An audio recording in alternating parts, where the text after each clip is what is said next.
الحمد لله رب العالمين والصلاة والسلام على رسوله الكريم أما بعد فأعوذ بالله من الشيطان الرجيم بسم الله الرحمن الرحيم وعن جندب قال حدثني فلان أن رسول الله صلى الله عليه وسلم قال يجيء المقتول بقاتله يوم القيامة فيقول سل هذا فيما قتلني فيقول قتلته على ملك فلان قال جندب فاتقها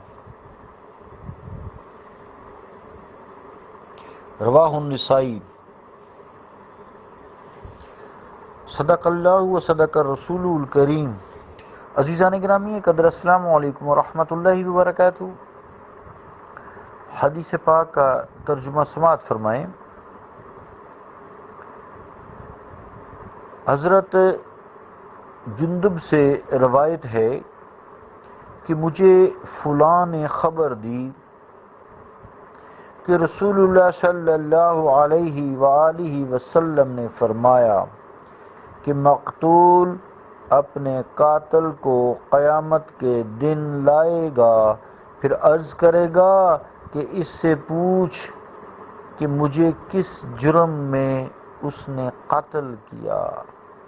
قاتل کہے گا کہ میں نے اسے فلاں کی سلطنت میں قتل کیا تھا۔ جندب نے فرمایا کہ اس سے بہت ڈرو۔ نسائی۔ عزیزان گرامی قدر، جیسا کہ حدیث پاک میں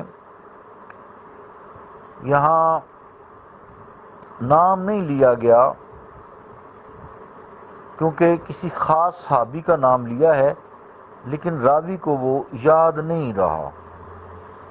اگر ایسی صورتحال ہو جائے، اس طرح نام نہ لینے سے بھی حدیث پاک کی صحت پر کوئی اثر نہیں پڑتا، کیونکہ اللہ رب العالمین کے فضل و کرم سے تمام صحابہ رضوان اللہ تعالی اجمعین، یعنی جس کی نظر ایک چہرے، ایک نظر لمحہ بھر کے لیے آپ صلی اللہ علیہ وآلہ وسلم کے چہرہ اقدس پر ایمان کی حالت میں پڑ گئی، وہ صحابی ہو گیا اور سارا اس کا نفس بدل گیا، عادل ہو گیا۔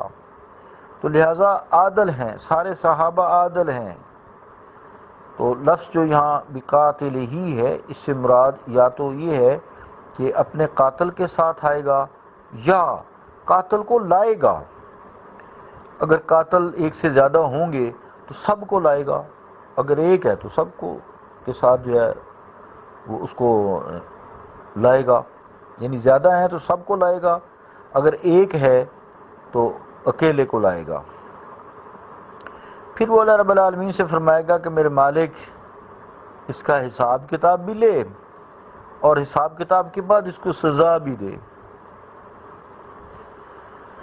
مقصد یہ ہے کہ خدایا اگرچہ یہ جرم قتل تو میں نے کیا، یعنی اب قاتل جواب دے گا، اس کا جواب کا اس کے مقصد یہ ہے کہ قاتل پھر جواب دے گا۔ جب مقتول کہے گا کہ یا اللہ اسے حساب بھی لے اور اس کو سزا بھی دے، اب مقتول جواب دے گا، یعنی مقتول یہ کہے گا کہ میرے مالک، میرے خدایا، اگرچہ یہ جرم قتل تو میں نے کیا ہے، اس میں کوئی شک نہیں ہے، مگر میرے اس جرم میں فلاں بادشاہ یا فلاں حاکم کی حکومت کا بھی دخل ہے، کیونکہ انہوں نے ملک کا انتظام اچھا نہ کیا، جس سے ملک میں قتل و خون عام ہو گئے، مجھے بھی اس بد انتظامی کی وجہ سے قتل کی جرت ہوئی۔ یہ جو کفار کے ساتھ جہاد ہوتا ہے نا، وہ اس قتل میں داخل نہیں ہے۔ اس میں ظاہری بات ہے اگر کفار کے ملک میں مسلمان بھی ہیں تو بعض کا بمبارڈمنٹ سے وہ بھی شہید تو ہو جاتے ہیں نا، وہ نہیں، یہاں عمدن ارادتاً جس نے قتل کیا یا کروایا اس کی بات ہو رہی ہے۔ تو وہ کہے گا کہ اس بد انتظامی کی وجہ سے قتل کی مجھے جرت ہوئی، تو میرے ساتھ انہیں بھی پکڑ۔ چنانچہ وہ بادشاہ یا حکام بھی اس قاتل کے ساتھ گرفتار ہوں گے۔ اس سے حاکم وقت کو اور جو بھی حکومت میں ہیں انہیں عبرت لینی چاہیے، سبق لینا چاہیے۔ اور یہ بھی ہو سکتا ہے کہ میں نے اسے قتل کیا، فلاں شخص کی میں ملکیت میں تھا، جیسے غلام ہوتا ہے، بائی آرڈر قتل کروا دینا کسی کو، اور اس کے زیر اثر ہونے کی بنا پر میں نے فلاں کا نوکر قتل کر دیا، یا میں فلاں کے ماتحت تھا جیسے غلام ہے، اس نے مجھ سے اسے قتل کرایا، اسے بھی پکڑ، تو اس کو بھی پکڑ کر لایا جائے گا۔ اس سے معلوم ہوا عزیزان گرامی قدر کہ قتل کرنے والا، کروانے والا، پھر قتل کی ترغیب دینے والا، اس میں سب ہی داخل ہیں۔ آخر میں جو فرمایا حدیث پاک میں، حضرت جندب نے فرمایا کہ اس سے بہت ڈرو۔